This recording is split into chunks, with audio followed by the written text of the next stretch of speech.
sunt Natalia Burlacu, vin din Republica Moldova, Universitatea Tehnică a Moldovei și pentru că sunt și eu, cel puțin sper că așa mă consideră și alții, dar eu mă consider autor CNIV din 2010, de 12 ani. Vreau să aduc sincere mulțumiri și domnul profesor Marin Vlada, postum, și Comitetul Științific al Conferinței Naționale de Învățământ Virtual din anul acesta, Marin Vlada, pentru sprijinul acordat de-a lungul celor 12 ani de colaborare. Și vreau să menționez că, evident, conferința este un eveniment remarcabil, grație efortului domnului profesor Marin Vlada s-a produs, sau cel puțin încă se produce, dar a fost impulsionată fuziunea acestui a mediului educațional cu tehnologiile, fapt care ne-a permis să venim cu inovații în educație. Și materialul pe care am să-l prezint astăzi va reflecta cumva unele aspecte teoretice și aplicative vis-a-vis de tranziția de la procesul didactic tradițional către cel digitizat, moment în care ne-am pomenit cu toții de câtva timp încoace. În această ordine de idei vreau doar să subliniez că conferința este, în viziunea mea, o comunitate de oameni care aș numi like-minded person, like feelings person și like actions person. Oameni care gândesc la fel, simt la fel și acționează la fel, cel puțin în materie de aducere a unor practici noi în educație. Așa sunt și colegii mei de la Universitatea Tehnică din Moldova și voi vorbi despre unele experiențe ale noastre în soluționarea problemei de tranziție de la procesul didactic față în față către procesul didactic, să zic așa, sprijinit de digital, în formele în care a fost făcut la noi la universitate. Noțiunea de format didactic mixt a căpătat o aplicabilitate mai largă, dar și mai mult a fost operaționalizată în cadrul Universității Tehnice la începutul anului precedent de studii, 2020-2021, atunci când mi se părea nouă tuturor că deja cât de cât ne-am adaptat, controlăm situația. Efectiv, modificările și trecerea aceasta la învățământul hibrid au fost făcute la decizia administrației UTM. Formatul didactic mixt subînțelegea la momentul dat, atunci în 2020-2021, că lecțiile teoretice și consultațiile, evaluările se vor desfășura online, predominant în regim sincron, iar lecțiile practice, cum ar fi cele de seminare și laboratoare, vor avea loc în regim tradițional auditorial. Respectiv, din numărul total de ore de la cursurile programelor de studii a Universității Tehnice, se preconiza că circa 40% să fie petrecute în format virtual, iar celelalte lecții, cum ar fi orele de seminare, laboratoare, în cazul unui risc epidemiologic scăzut, să fie desfășurate în format educațional tradițional. Ei, asta au fost planurile și până la urmă am trecut și într-un online complet, de începând cu luna decembrie, fapt care mi se întâmplă și acum. Voci în susținerea unui management educațional axat constructiv pe tehnologiile inovative, inclusiv cele digitale, au existat și până la necesitatea introducerii stării de urgență, Semnificative după noi ar fi unele lucrări științifice publicate mult până la pandemie, care ar putea servi drept unele probe confirmative privitoare la viziunile pro-digitizare a managementului educațional.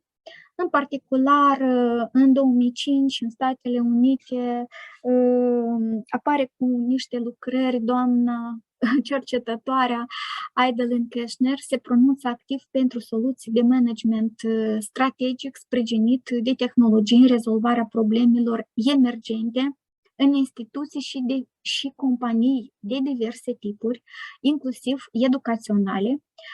Autorul se arată preocupat de transferul de cunoștințe la acest subiect și propune în una din lucrările sale analiza și descrierea concepției unui curs de management strategic din perspectiva instrumentelor, tehnicilor și metodelor de predare folosite, astfel încât acestea să fie de succes. În 2018, în Franța și Spania, există studii care,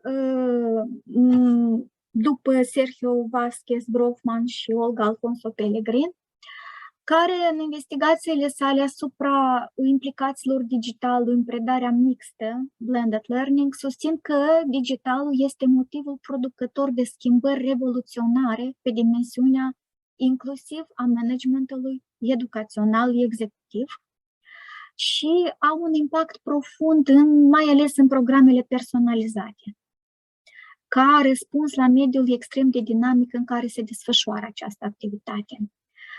Evident, în primăvara anului 2020, întreg mapamondul, ne-am trezit cu imperativul de a integra digitalul în procesul didactic instituțional. A fost unica soluție. În 2020, în Germania, apare lucrarea lui Sabine Baumann, care se expune referitor la învățarea din eșecurile de predare în realizarea succeselor didactice.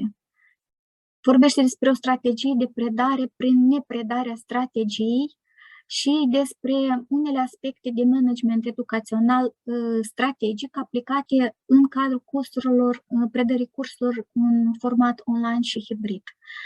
Deși majoritatea recomandărilor lui Sabine Baumann sunt menite să amelioreze managementul strategic în diverse tipuri de instituții, unele metode și tehnici, fiind personalizate, au potențialul de a fi adaptate și respectiv utilizate și în mediul educațional. În 2021, în Suedia, am găsit de cuviință să remarcăm lucrările după Fanny Peterson, care constată că procesele de digitizare sunt de multe ori limitate la implementarea tehnologiilor digitale, fără schimbări pedagogice și organizaționale, fapte care ne-am ciocnit și noi cei care fac parte din comunitatea CNIF, dar și a cadrelor didactice pe care acum ne ascultă. Tot aici găsim conceptul de digitizare definit ca un proces care implică schimbarea și transformarea în diferite etape, respectiv, iarăși, la mai multe niveluri organizaționale. În 2020-2021, efectiv, Republica Moldova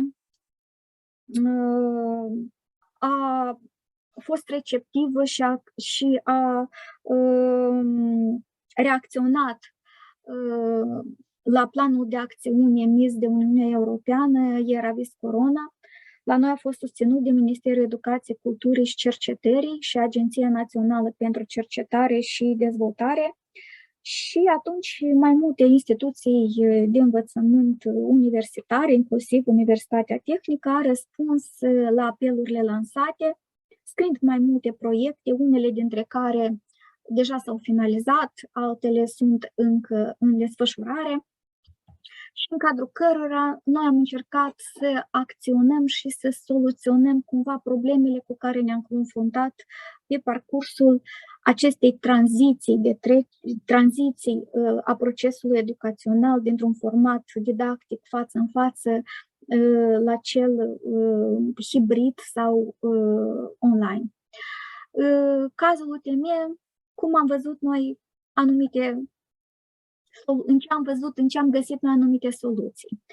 Pentru a asigura tranziția reușită a procesului didactic din formatul tradițional către cel online sau hibrid, Universitatea Tehnică a mers pe 3 dimensiuni. Prima dintre care a fost adaptarea cadrului regulamentar și metodologic instituțional la necesitățile desfășurării procesului didactic în condițiile pandemice. Al doilea fiind dezvoltarea și ulterioara transpunerea cursurilor universitare pe platforme specializate de e-learning și a treia a fost scenarizarea și filmarea lecțiilor de prelegeri, seminare și laboratoare la un set de discipline fundamentale cu statut de obiecte obligatorii în programele de studii de la ciclu licență deocamdată a Universității Tehnice din Moldova. Deci, dacă cu dimensiunea întâia și a doua cam s-au confruntat majoritatea universităților din lume, dimensiunea a treia a fost un pic mai specială, dar am să ajung și am să detaliez acțiunile noastre în acest sens. Vorbind despre dimensiunea a doua, Universitatea Tehnică are la dispoziție două platforme de e-learning, pe ambele este instalat Moodle, dar una dintre ele servește 8 facultăți și școlile doctorale Universității Tehnice, precum și Centrul de Instruire Continuă a Universității Tehnice, pe când a doua, UTMMD, este proprietatea Facultății de Calculatoare, Informatică și Microelectronică. Fac și eu parte din această facultate. Este una dintre cele mai mari, este cea mai mare facultate UTM, așa, și din perspectiva numărului de beneficiari și din perspectiva numărului de cadre didactice, inclusiv reieșind din vizibilitatea academică acesteia, inclusiv din perspectiva numărului de programe de studii pe care le oferim beneficiarilor noștri la ciclu licență și master, dar chiar și ca suprafață fizică. Este, să zic așa, aproape un stat în stat. Voi vorbi pe parcurs despre experiența facultății noastre, FCIM, în cadrul acestei tranziții, pentru că noi, de fapt, am fost, dat fiind faptul că suntem de la calculatoare, da? Am fost noi, într-un fel, delegați de către administrația universității să implementăm și să în viață anumite practici, să diseminăm colegilor noștri mai în vârstă, mai tineri, în ceea ce privește formarea competențelor, formarea și dezvoltarea competențelor digitale și respectiv a competențelor de elaborare a unor conținuturi și gestionarea unor conținuturi didactice în format digital. Aceasta este interfața platformei FCIM UTMMD, este o platformă de e-learning Moodle, dar noi am făcut-o, n-am să dau prea multe detalii pentru că toată lumea, foarte multă lume, da, lucrează cu Moodle-ul și îi știe potențialul, n-am să cânt o sanale, deși sunt evidente, da, instrument de interacțiune didactică cu o set de facilități informatice. Ok, noi am încercat să valorificăm acel set de instrumente informatice cu destinație efectiv educațională, care trebuie să fie instalat suplimentar pe platformă și pe care nu prea o fac, să zic așa, toate instituțiile care utilizează Moodle. E vorba despre niște plugin-uri suplimentare care au fost instalate pe platforma FCIM UTMMD la ideea domnului decan a facultății noastre și vis-a-vis de care s-au făcut și anumite traininguri și care sunt utilizate până în ziua de astăzi cu mai mult sau cu mai puțin succes de către colegii noștri de la facultate. Evident, am vrut să scot în evidență facilitățile Moodle-ului, dar cred că n-am să vorbesc despre ele prea mult, dat fiind faptul că lumea este versată. Da? Dar am să trec la acele plugin-uri pe care le-a instalat, au fost instalate pe platforma facultății noastre. În particular este vorba despre H5P. Este un plugin bazat pe HTML5 care permite utilizatorilor să facă mai interactive prezentările în diverse sisteme, cum ar fi Canvas, Brightspace, WordPress, inclusiv și în PowerPoint. Deci atunci când se rulează o prezentare, în cadrul acestei prezentări este posibilă integrarea și este făcută posibilă integrarea unor elemente interactive, cum ar fi întrebările cu alegere multiplă, întrebările cu răspuns deschis sau radiobutoanele, întrebările de tip true-false. Deci într-o prezentare care by default este lipsită de această interactivitate, deci cadrele didactice de la Universitatea Tehnică au posibilitatea, datorită plugin-ului, să facă chestia aceasta. Modulul Hotpot, e vorba despre Hot Potatoes, despre care știe toată lumea și e de câțiva, nici nu știu, mă tem să spun, dar de vreo 10 ani mai mult este pe piață. Modulul Attendance, e vorba despre un modul care permite și facilitează evidența studenților la curs, evidența prezenței studenților la curs. El generează un QR cod atunci când studenții intră masiv, să zic așa, la lecțiile online. Nu mai e nevoie să se facă apelul la un torrent sau la o serie, da? Formată din 5 grupe sau 7 grupe de studenți. Se afișează doar acest QR cod sau parola care se actualizează la un anumit interval de timp și studentul își ia prezența la oră. E un instrument foarte comod și prin intermediul acestui instrument, practic, vedem când a venit acel student la lecție și îl putem cumva face accesibil studenților nu neapărat la începutul lecției sau la sfârșit, ci la un anumit moment al lecției, să-i localizăm.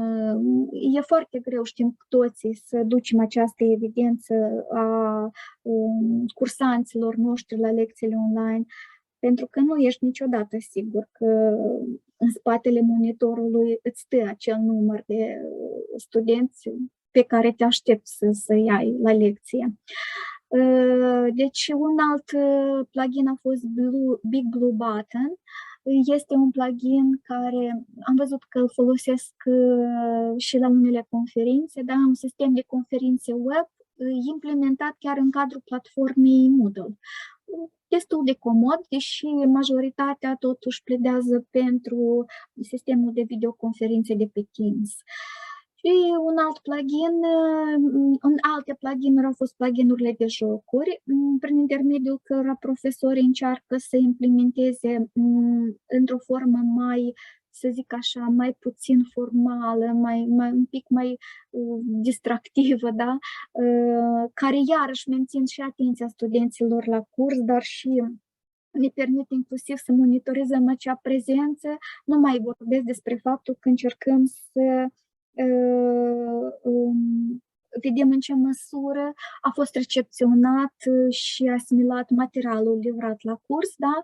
E vorba despre plugin-urile de jocuri de tip Crossword, Crytext, Hangman Hidden Pictures, Millionaires, Snakes and Lanterns, Sudoku. Unii profesori le implementează, nu se fac teste prea extinse, dar așa încât să-i ții un pic în priză, să înțelegi că nu-i pierzi în cadrul lecțiilor online.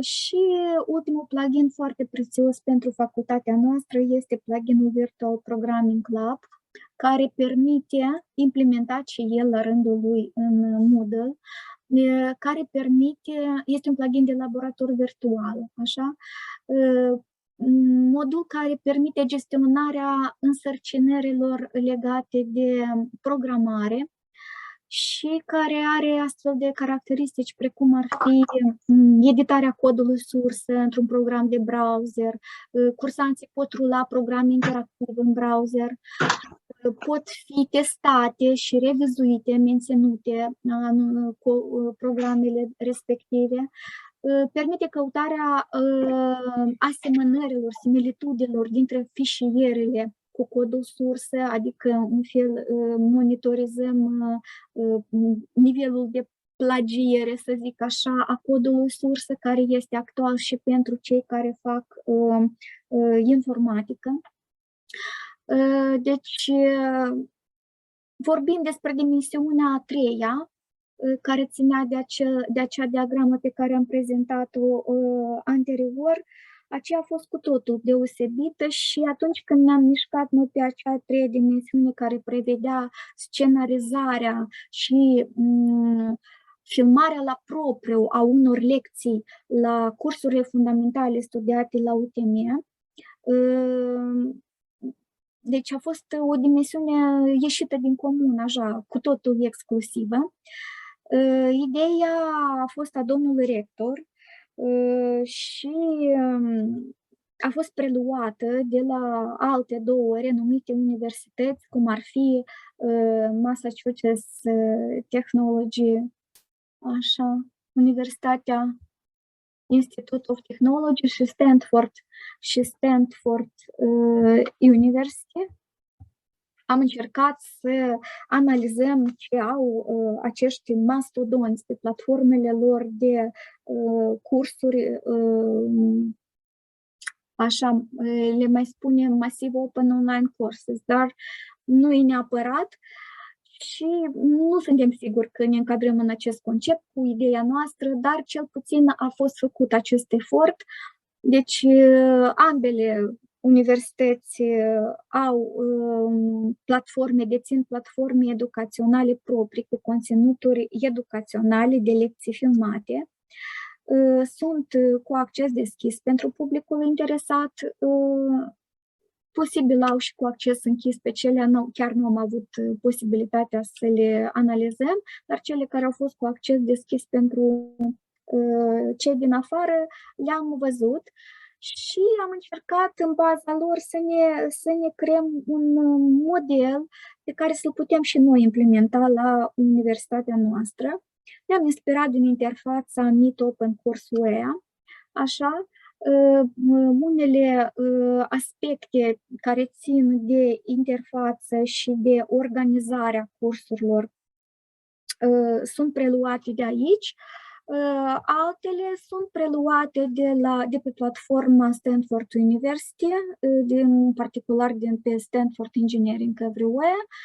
Deci aici sunt niște tipsuri, așa le-aș numi eu, din care noi ne-am inspirat în sensul organizării și organizării accesibilității cursurilor filmate și plasate pe platformă de noi. Deci, vis-a-vis de transpunerea acestor cursuri universitare în format video, a fost creată platforma Lecții UTM-MDA, are o interfață, ca interfață e reprezentată imaginea pe care o aveți acum în colțul dreapta jos. La momentul lansării în 2020, la 1 septembrie anul trecut, avea peste 1000 de ore video filmate. Acum deja sunt mai multe și cred că vor fi în continuare mai multe. Deci, conținuturile filmate în cadrul proiectului servesc drept material adițional pentru studenții facultăților UTMIA. Ele sunt organizate după domenii, după arii curriculare, după domenii și de ele se bucură, să zic așa, în procesul de învățare studenții de la facultățile de electronică și Facultatea de Electronică și Telecomunicații, energetică, energie electrică, de la noi, de la facultate, de la FCIM, Facultatea Tehnologiei Alimentelor, Inginerie Mecanică, etc., urbanism, arhitectură, construcții, geodezie, cadastru, inginerie economică, business, textile. Deci încercăm să acoperirea de bază și, în general, una din criteriile de selecție așa, pentru eventualele cursuri filmate au fost să fie cursuri obligatorii și să aibă o acoperire maximală ca și număr de studenți, ca și număr de beneficiari care vor putea să le audieze sau să le treacă în revistă. Deci, situația la zi actual, deja fiind în 2021, octombrie, deci sunt mai mult de 1000 de lecții video filmate. Anul ăsta s-au început filmări la așa obiecte precum ar fi arhitectura calculatoarelor, programare orientată pe obiecte, Python, bazele programării calculatoarelor, probabilitate și statistică, managementul resurselor umane, ecuații diferențiale, algebră lineară, geometrie analitică, chimie organică, microbiologie generală, analiză matematică, algebră, etc. Matematicile au fost filmate încă anul trecut și bazele programării calculatoarelor tot, dar în C a fost filmată anul trecut, anul ăsta deja se filmează și în Python. Structuri de date și algoritmi, deci sunt foarte multe cursuri. Organizarea pe platforma acestor lecții filmate este efectuată conform unui concept elaborat de echipa de filmare. Acesta include rechizitele cursului, da? Descrierea, indicarea modulelor, facultăților. Nu este neapărat să corespundă că unele obiecte, fiind obiecte fundamentale, discipline fundamentale, se predau la mai multe facultăți, la mai multe programe de studii, dar cu anumite diferențe. Deci pentru platformă a fost făcută o curriculă aparte, care să acopere necesitățile cumva a beneficiarilor de la mai multe facultăți. Respectiv curriculum la curs, unde fiecare item este corelat cu o anumită lecție filmată și este reflectată distribuția acestor lecții după tipologie, că sunt prelegeri, că sunt seminare sau laboratoare. Se lucrează la teste de verificare a cunoștințelor, dar pe acestea le puteți accesa doar făcându-vă un cont pe această platformă. Și efectivul acesta de conținuturi educaționale este accesibil atât pentru studenții universității tehnice, cât și pentru alte persoane interesate din afara universității tehnice, ba chiar și din afara Republicii Moldova. Majoritatea cursurilor sunt filmate în 2 limbi. Sunt variantele pentru limba română și pentru limba rusă, încă mai avem studenți și avem și grupe rusești, nu tare multe, dar sunt. Așa. Și la momentul de față, filmările cursurilor au loc într-un regim permanent și platforma respectivă, lecții UTMM, se află într-o continuă dezvoltare. Deci la momentul lansării anul trecut, noi lucram doar în perioada de vară. Acum lucrăm în regim permanent. Asta cam a fost răspunsul utemiștilor la provocările perioadei de tranziție. Ca și concluzie, aș vrea să spun că încă din perioada pre-pandemică a devenit incontestabilă necesitatea transpunerii cursurilor universitare într-un format digital și nu doar într-un format cu care ne-am obișnuit și până la pandemie, cel de Moodle, să zic așa, fapt care oricum a evoluat mai rapid odată cu apariția pandemiei. Așa, o întrebare retorică, cred că ar fi: ori pentru a progresa omenirea mereu va avea nevoie de crize? Noi știm de fapt răspunsul, că în orice criză există oportunități, orice experiență este o oportunitate. Încercăm și noi cumva să valorificăm aceste oportunități și aceste experiențe ale noastre. Cert este că propulsarea inovațiilor în mediul educațional și academic nu este posibilă fără fuziunea forțelor manageriale și a celor executive a instituțiilor interesate, și cadrele didactice din mediul academic deja nu mai sunt doar cercetători și experți versați și sau modele bune de urmat, sunt și ei mentori în condițiile în care suntem.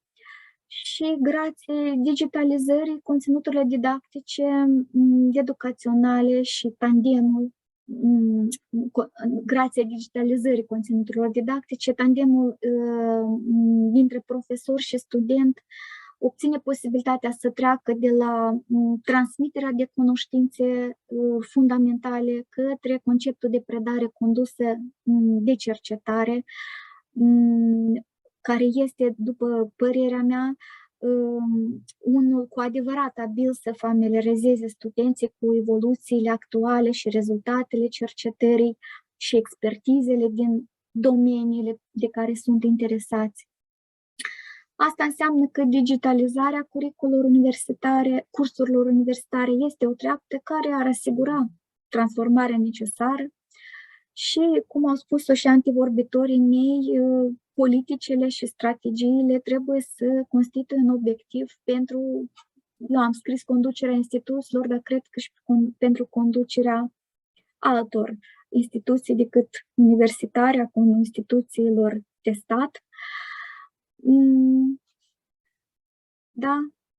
Și în vizorul lor efectiv trebuie să fie și managementul în unele aspectele ce țin de managementul educațional ca știință. În unele universități avem așa programe de studii, management educațional. Și datul care l-am afișat, nimeni nu a murit datorită expunerii timp îndelungat la educație, este de fapt un îndemn pentru cadrele didactice care sunt poate mai puțin dispuse să învețe suplimentar în condițiile acestei tranziții din formatul tradițional, educațional tradițional în cel online, dar și cred că este un răspuns pentru unii discipoli ai noștri sau părinți ai discipolilor noștri care consideră că odată cu învățarea online trebuie să se dedice mult mai mult procesului didactic, învățării propriu-zise și pe care îi obosește aceasta. În fine, scopul educației este transferul de cunoștințe, acel care, după Vasile Ghica, este transfer de flacără. Asta este. Deci, ce să facem dacă flacăra noastră a devenit digitală? Încercăm să ne adaptăm. Mulțumesc